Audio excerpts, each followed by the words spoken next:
I'm author Mark Muncy, And I'm author Erika Lance. and this is Eerie Travels.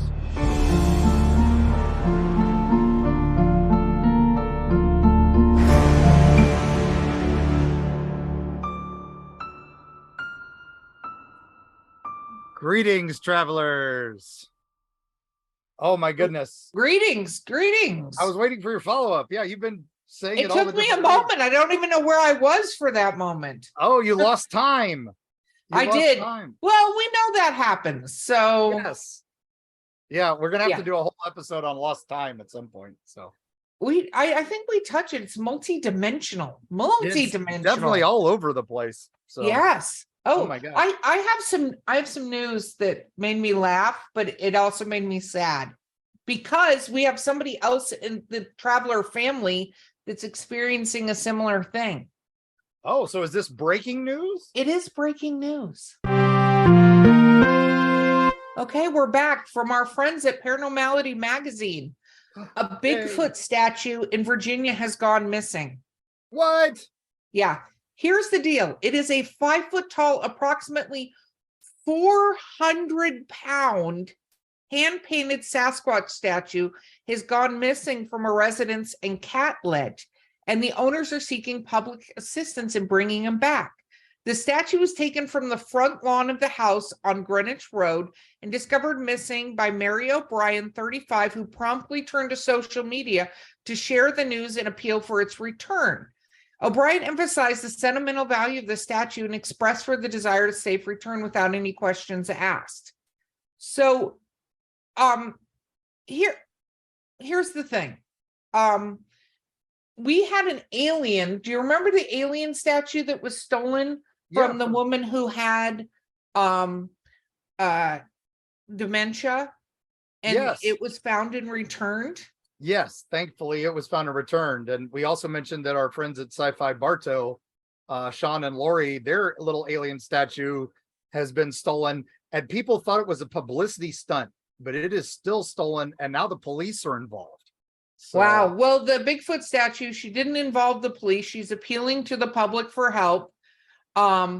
The fact of the matter is, apparently, they think it was an end of year prank for school students, right? Well, a lot of these are, yeah.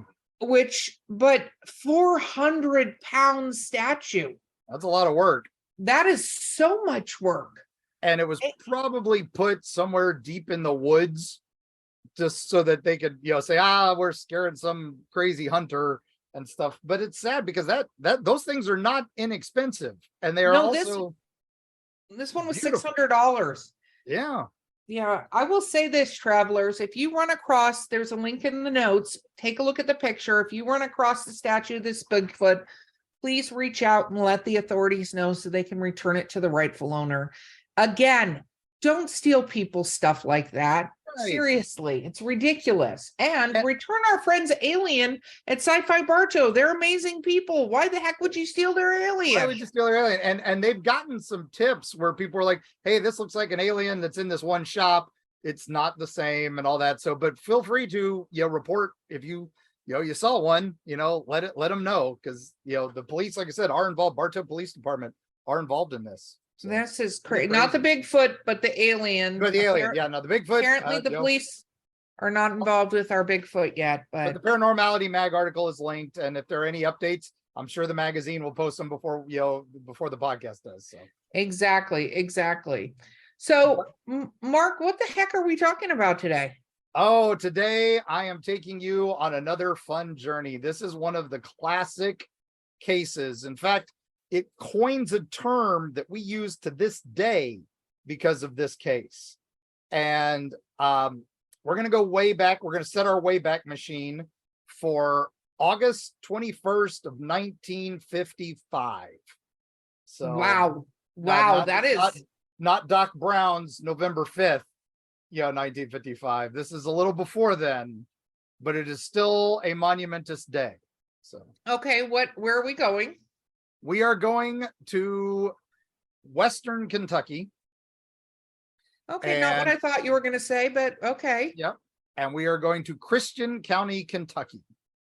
And a strange encounter happens there that changes history forever. Okay. This is that level of stuff. Okay. Now Changes there is history. Okay. one lady who is the expert on this because she was a first-hand witness. Her name Okay. is Geraldine Sutton Stiff, and her father was Elmer Lucky Sutton. And she's spoken about this night so much, and she's also written several books on it.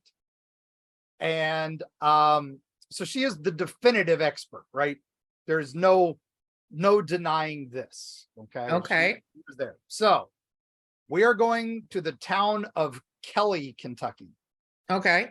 And it's just south of another town. Once I say this town's name, those in the know, if they haven't already figured it out or looked at the description of the episode, yeah. No cheating and looking at descriptions. I don't get to do that. But the town right next to it is called Hopkinsville. Now, you're not familiar with this, as we said. No, before. not at all. I think Hopkinsville? you're gonna love it. And for those of you who don't know this, just sit back and enjoy the tale, right? Okay. Of a 3-hour tour. Sorry. Okay, we're not taking 3 hours on this tour of Kentucky, are we? No. So these are small rural communities. Both Kelly and Hopkinsville have a single grocery store and a little small downtown area. Was it a Piggly Wiggly? Because I feel like it should have been a Piggly Wiggly. I don't think so, but it should have been. You're right. So the Sutton farm, okay, is just outside between the two, kind of in unincorporated Christian County. And so it's not close to either town center. And it is rural farm, 1955, middle of nowhere. Okay. And a 1-bedroom ranch house where 2 families are living, because 1955, not exactly where we're at now. So the Suttons are living there. That's Elmer and his brother John. Okay. And while they're there, they have another farm just a little bit away from them, which is the Baker family. And they came over to hang out as well. And then there's also all the kids. There's several kids from both families playing at this farm. Now they're all there one night because this is 1955. We're not, this family does not have television. This family does not have, really a radio much. And they're just kind of hanging out. This is just what you do. And they're having a nice dinner, celebrating, it's August. So they're celebrating the crop. And Billy Ray Baker is one of the family that's visiting, and he goes outside to draw water from the well, and he sees a meteor shower, and he's like, wow, this is amazing. And so he calls out, and so Elmer Sutton comes out to see what's taking so long with all the water. Okay, and then he also let me just make sure I'm on board with this. So we're all hanging out, having like a barbecue or something like that, right? Evening. And Baker is the neighbor to the Sutton farm, and they're visiting the Sutton farm. And Baker goes outside to get water and doesn't come back for a while because he's seeing a meteor shower. So one of the Suttons comes out to sees the meteor shower. Yep. Okay. So they're both looking at that, and one meteor, and they're both just going, wow, right? Mm-hmm. And then one meteor starts getting bigger and bigger. And then they realize, wait a minute, that's not a meteor. It's disc shaped. And it has like a rainbow tail. And then it slows down as it passes over them. And then kind of goes over the hill behind them. Okay, I don't like this because I think I know what this is. I don't like this. All right. They start seeing a few more of these larger things that come down and slow down, and they are meteors, but they're even calling them flying saucers, which was a term that had been coined a couple years before. And then they heard what they thought was the landing of the first craft. How many saucers do they have? Right now, they say about 3 or 4, according to the witness Okay. statements. And so they quickly pack the children off to bed, right? You guys, this is weird. Go to bed. All right. So they, Okay, I'm just sorry. right? 1955. Listen, kids, we're gonna need you to go to bed. So Something weird's going on. We don't need you guys out here. So the men now are like curious because now there's this strange glow coming from behind the hill. yeah. And that's when it gets weird. Okay. Why do you do that? Because it's already weird. No, It's so already weird. UFO sighting. That's not weird. That's normal. That is not normal. Okay. Coming out of the woods towards their house, Oh, I don't like this at all. a strange figure. Okay. It is, they say it's not wearing any clothes, So but it strange has naked silver figure? skin and 2 yellow giant eyes on the sides of its head. I literally thought you're going to switch this to like a Silver Surfer episode for a moment and Yeah. not with the yellow eyes. Okay. All right, Got it. about 3 foot tall, Oh, that's not very big at all. really long arms, and short little legs. Okay. So almost, like primate style in its appearance. Sounds like a guy I dated in the past. But Why it's am I not dating? walking on the ground, it's floating at them. Oh, that's not good either. No. And it has a green glow about it. Okay. Green And glow. then it raises its arms, and their fingers, or they say fingers, looked like long, thin claws, Freddy Krueger style, What? as it's floating towards them. So the men run inside and warn their family. I would hope so. There's this thing coming at us. It's flying at us, and no one believes them, right? So Lucky's mother, who still lives there, Glennie, she looks out the window of the door and sees it and Okay, says, it's coming closer. I want to clarify what standing you have to have with your family in this time period, because this is the 50s, right? Right. 55. That you come inside the house after sending the kids to bed because something's happening, right? Yep. So they're aware something's happening that you felt necessitated sending the children to bed. Then you come in there with this claim that there's this creature coming towards the house, and mom's like, nah, I don't believe you. Is that what we're saying is happening? That's what we're saying, until she looks out the door. Okay. And guess what she sees? The little creature with the arms raised, floating at them, with the yellow eyes and the glowing green. What does Do they Ma not say? have guns? Because I'd be getting a gun at this point. Guess what happens? The boys grab their guns. Because it's Kentucky. I was going to say, farmers, Kentucky, we should have some guns. Guess what they do? Shoot it. They start shooting. Now, according to them, they hit it and it backflips. Does like a full backflip, but it didn't affect it at all. Well, all right. And it continues to float back towards them.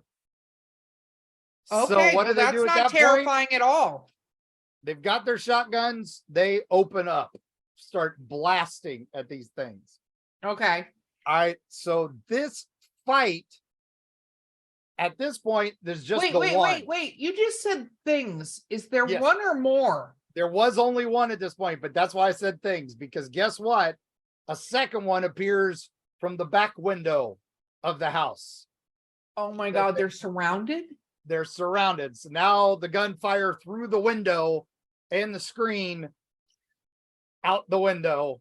Oh my goodness. Well, the kids are waking up because gunfire. Mm-hmm. The men are doing no damage to these things. They are all back flipping and then floating back at the house and raising their arms again. And now, okay, so you've fired, you've shot guns, these things are back flipping and flying at you. Hours pass of this gunfire. Now, our wonderful Geraldine, she's one of the kids who has gotten up and is watching the battle. Okay. Now, this is where her accounts come in, where she's watched them firing at these creatures bouncing and coming back and floating. And one leans down from the window, like from above, like it's up on the roof. Oh no. And she sees its face with those big yellow eyes. And she says it had like it was like antenna coming out of the side of its head. And she thinks maybe the yellow eyes were like goggles. And the yellow antenna was like part of a helmet visor. And then it had this little small slit of a mouth.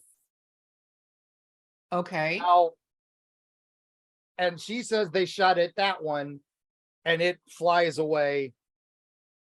This is not doing any good. They are now in a panic. So they grab the children and hurry them into their cars, family trucks. I was going to say. And where do you go? You are a rural family, no phone, no light, no motor cars, not a single luxury. Well, they do have motor cars. So I was going to say motor cars. This is the 50s. Yeah. They might have had not a phone, I guess. That might have been too early to have a phone in the house. Yeah. Not because they didn't have phones, but it's a rural. Yeah, they're in a rural area. They also lived out there for a reason. They didn't want anything to do with I would assume, okay, so I guessed right on the guns. I'm going to go with they went to, I bet you're going to tell me we need to take a break, but the sheriff's office. That's what my guess is going to be. They went to the chief of police's house. Okay. Because they knew where he lived. And we'll be back after this break.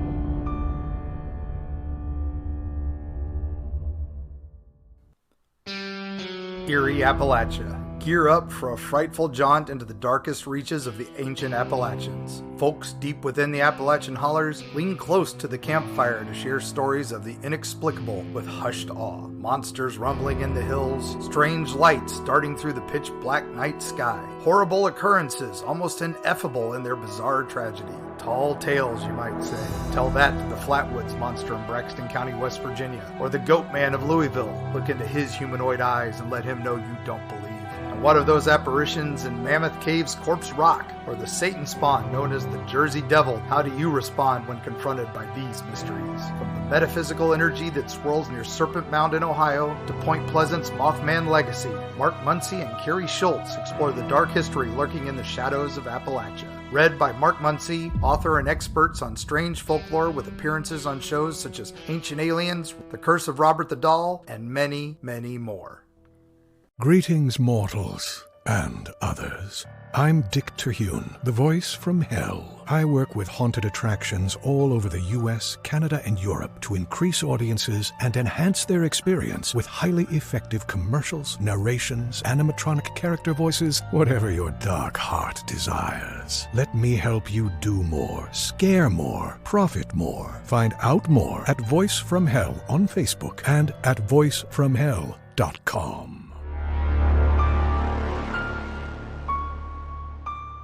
For the record, I think I should get points because I did say like police. the police. I will give you the points for that. We're not Jeopardy. We don't penalize you for spelling one extra in or one less in. Oh my God, there's a lot of controversy. That's a different subject. Yeah, yep. So anyway, so now they get to the chief of police's house. he takes them to the police station, Hopkinsville, and then they tell the story. Okay. And they are saying their guns are doing no damage to the aliens from Mars. Now, remember, this is just 10 or 20 years past H.G. Wells's War of the Worlds, has panicked America back in the day. So 1952, we had a UFO flap that kind of made some papers. That's where the term flying saucer comes from. So that's why these guys kind of knew what aliens were. Yeah.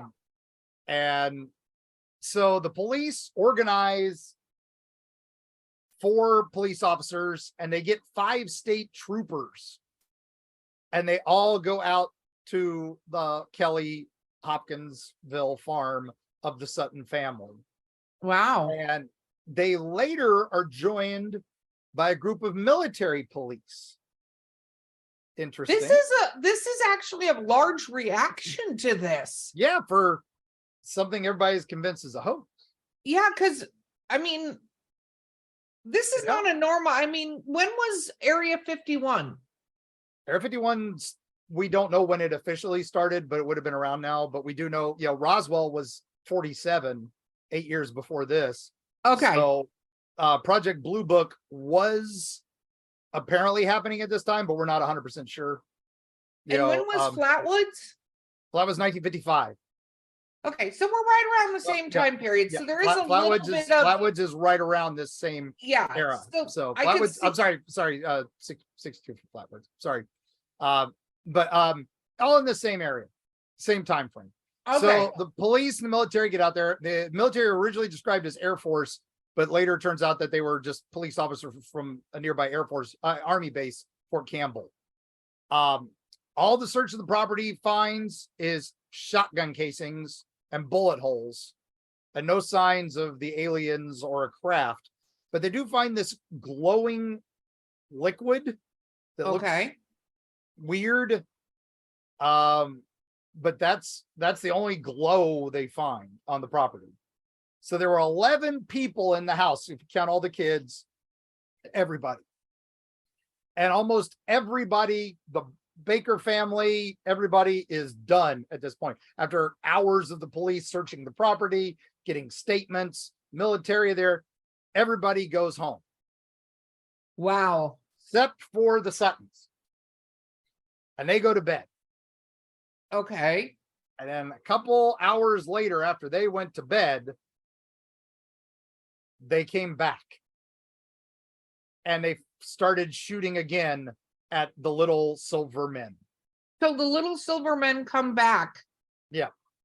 Do the ships come back, or just the silver men? Just a couple of the men, and they fire again, and they start shooting guns again. But again, they're middle of nowhere. Cops didn't leave anybody there. Military didn't leave anybody there. So now it's 2 or 3 in the morning, and they're back at it again until dawn, when it's over.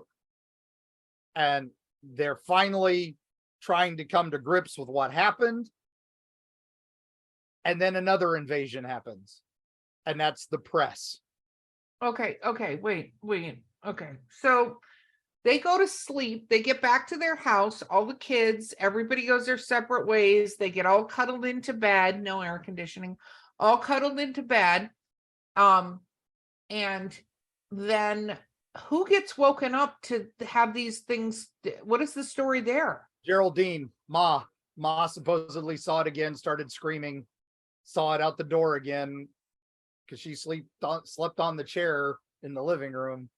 And so that's when they all woke up and started shooting again. And then did they say they just disappear? Like, how did they go away? They're shooting at them. They just stopped coming. They kept shooting and they kept bouncing back into the woods. And then finally they just stopped coming. They assumed they'd chased them off. Okay. So that now sucks. Okay. So now the press is there, and they are swarming, and they're interviewing everybody, and they're making them take pictures of what happened, and they're reenacting it for the cameras and all this. And now, so early attempts to rationalize it, right?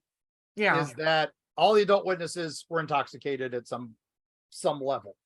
Okay. Mm-hmm.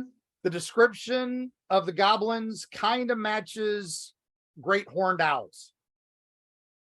because they've got big silver. eyes. They got big yellow eyes. They fly. They would fly around in circles if you shoot at them. Maybe they're silvery and don't make much noise, because the way they were describing the legs were just these little spindles with no feet. So Okay. maybe an owl. There was a meteor shower that night. It is the Perseid meteor shower, starts in August and peaks around that time.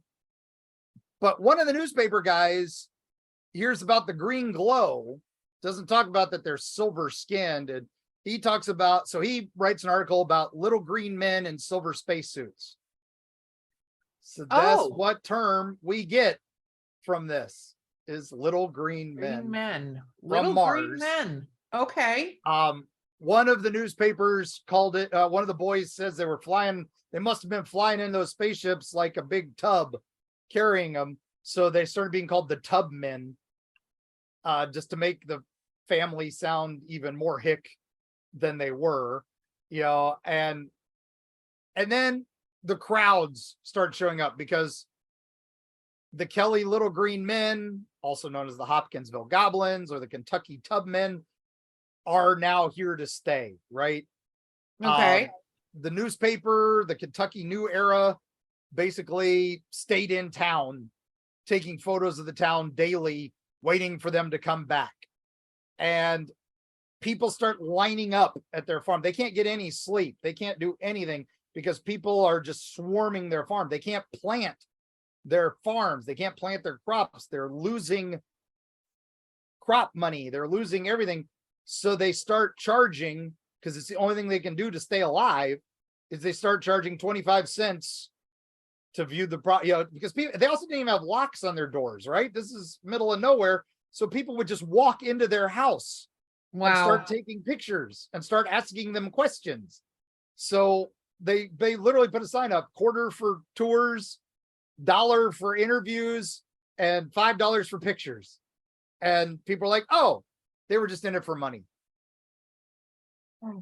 Why would they do that? And then they quickly just got tired talking about it. So they were like, we're tired of being ridiculed. So we're not going to talk about it anymore. We're just going to pretend it never happened. They even tried to move away shortly thereafter, and they wouldn't talk about it. And it was decades before we start getting more close encounters. Like up to this point, remember, there wasn't many aliens. There was spaceships, there was flying saucers, there was all that. We didn't really have close encounters of the first kind. We didn't have the third kind. We had the first and second kind, but we didn't have the third kind. I think a lot of people don't realize that close encounters of the third kind means actual interaction with another entity. I do have a question though, because these ships landed ? Did anybody go looking? Is there any reference to any of that before other things started happening? Yep. The military said there were no signs of any craft when they went to that valley where it supposedly landed. There was no signs of any disturbed anything, no radiation signs, no nothing. So there was no sign I mean, I hate to say it, but we know the military is very good at pretending that shit doesn't happen. Exactly. So now we come up to the 1970s, right? Okay. And now the tide is turning towards aliens, thanks to Close Encounters of the Third Kind and some other things like that, and In Search Of and other things. So the family is now not as ridiculed. They're actually, people start to realize this is very similar to what people are saying with the gray aliens and stuff like that. And if you look at the Hopkinsville Goblin sketches, they had a couple of police artists sketch them out. It looks like a gray. But with the yellow eyes is the only thing different. But then when you talk about her vision of it, when she looked at it, she thought they were wearing like goggles. So imagine those big black eyes that we know of the gray aliens and the Roswell style aliens that we talk about. What if they're wearing goggles, night goggles of some sort, yellow goggles? Oh, wow. And then like the antenna may have been like part of the headset that they were wearing, because this would have been early days of that stuff, right? That's what some of the modern theorists like to point out, that maybe they were wearing equipment. And Now, the police chief at the time was a guy named Russell Greenwell, and he did interviews all the time about it. And he says, I don't know if there were little green men. I do know that every time over the years that I interviewed Glennie Sutton, that this look of terror or horrendous fear would come over her eyes every time we discussed it. That look alone is something I cannot account for. And Wow. yeah, and now Geraldine, like I said, she's written her books, and her comment was, if this could happen on one small family farm in the middle of America, it could happen to anyone, anywhere. Now there have been other, sightings in that area. There are also other ties to that time period. We'll be talking about a lot of the UFO flap of the 1952 and some other things like that. We've already mentioned a little bit with our Men in Black and other things like that episode. This is, this is one of those, a one-time event, but it changed everything. It's why we use the term little green men. It's, what do you think? What do I think? Well, okay, so we've discussed a lot on this show that I absolutely do not believe we're alone in the universe, right? And there have been many, and we haven't done a deep dive into aliens yet, really aliens. Yeah. But the, people, I guess they call them the Greys, are one of the most talked about aliens that are ever seen by people. And whether it's people just say it because they think that's what needs to be said, but that's also what people claimed crashed in Roswell, was a flying saucer with little gray men. Yep. Right. And when you're retelling a story like that, I mean, we have talked about that. Maybe they didn't know about technology. Maybe the glowing green was a force field or something like that, or just lights so they could see by. Who the fuck knows? Maybe they're headlamps, Yeah, who knows? We don't know what they, I remember that was always one of the Carl Sagan's lines, because he was a believer in life out there, but not necessarily that they'd come here. But he was always like, why do the UFOs all have lights? They can fly through deep space. They don't need lights. I'm like, well, some people do. Now, another theory that's popular on this was, the meteor shower may have been coincidence, because this is also on that wonderful Mammoth Cave fault line. And so some people say these were critters from underneath that come up, and that's why they look like the Huntington Hobgoblins, or the, some of the other cave creatures of the area. Maybe the UFO landed somewhere into a cave, and this was a scout party coming out. And then other people say, they were raising their hands. It wasn't like an attack gesture. Maybe it was the I come in peace, and they just didn't understand. Well, I think there definitely is a communication barrier, and I get why the instinct was to start shooting, because we've all seen the movies when people don't start shooting too. And here's the thing. I never, especially, you're talking about a family living in a rural farm that probably is not on mushrooms. No. In 1955, more than they saw it. And I think it's very, it's very possible. I mean, what they saw, who knows, right? Because we talk about that all the time. Do I think there are aliens? Yes. Do I think they can travel? Yes. Do I think they've traveled here? I don't know. There's a lot of, interesting things that leads one to believe that could be the case, right? Yeah.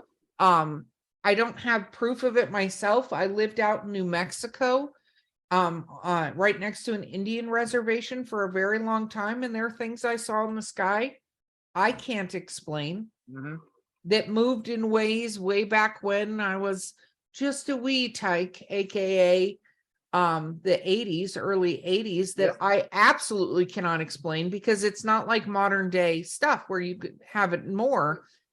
Things were zigzagging all over the sky, and that's so dark sky territory. So and that's us in West Virginia and Kentucky, on the farm in Kentucky. We saw things I assumed were like satellites or very high planes, and we're not too far off of Wright-Patterson Air Force Base. We know they had aircraft fly over there, but it was weird. I mean, it was stuff we couldn't explain either. And so, yeah, did that stuff happen?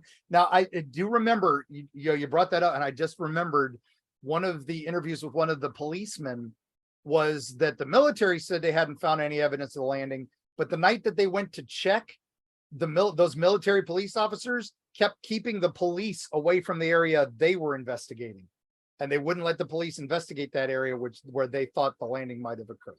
Well, and that's the thing, is that now, more and more things are being seen, and things are being seen to camera and video that are not explained.